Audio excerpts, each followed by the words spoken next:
మున్సాది బాబా యొక్క గురువు వారి తల్లి మొదటి గురువు. బాబా గారి తల్లి మొదటి గురువు ఎవరు? బాబా గారి తల్లి. బాబా గారి తల్లి మొదటి. అలాగే మున్సాది బాబా కూడా గురువు. వాళ్ళు ఎవరు మొదటి గురువు? వాళ్ళ తల్లి. వాళ్ళ తల్లి మొదటి గురువు. అలాగే నాకు కూడా మా తల్లి మొదటి గురువు అయ్యింది. రెండవ గురువు ఎవరు లేరు బాబా. గణపతి గురువు ద్వారా అక్షరాలు నేర్చుకున్నాడు. కానీ బాబాకు మొదటి గురువు ఎవరు? వాళ్ళ తల్లి. ఇక్కడ సాక్ష్యం చెప్తున్నాడు బాబా. మున్సాజీ బాబా గారి తల్లి మొదటి గురువు. నాకు అలాగే మొదటి సాక్ష్యం చెప్పక చెప్తలేడు. ఇక్కడ ఒక సాక్ష్యం ఉదాహరణ ఇస్తున్నాడు మనకి. అంటే ఎందుకంటే రేపటి నాడు బాబా గారు అయితే కదా అడగవచ్చు కదా. సాక్ష్యం ఇక్కడ మన సాక్ష్యాలు ప్రకారంగా ఉండాలి. ఉదాహరణ కుంజాయి మాత యోగం వల్లనే బాబా గారు ఈనాడు యోగేశ్వరుడైనాడు. మొదటి గురువు బాబాకి ఇవ్వలేదు కానీ మాతనే వాళ్ళ తల్లి మొదటి గురువు. అలాగే ఆంజనేయుడి వారి తల్లి అంజనీ మాత మొదటి గురువు.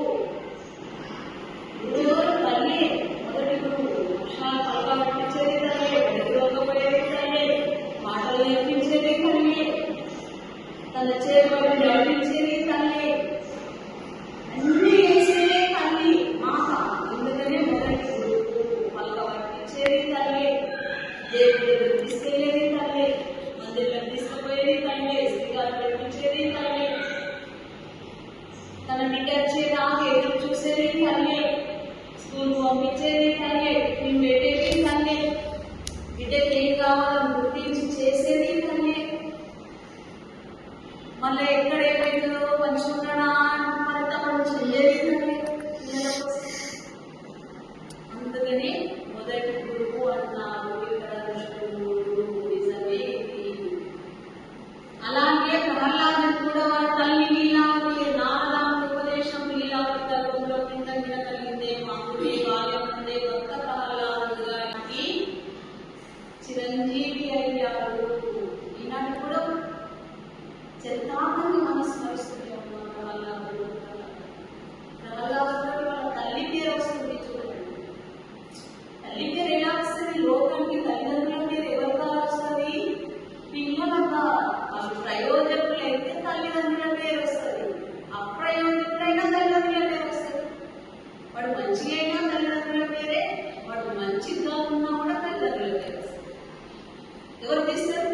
అలాగే ఒక గురువు ఆశీర్వాదం వల్ల, గురువు శక్తిపాతం వల్ల శిష్యులు మంచిగా అయితే సమాజానికి కదా మంచి చేస్తే ఎవరి పేరు అవుతుంది? అక్కడ గురువు పేరు అవుతుంది.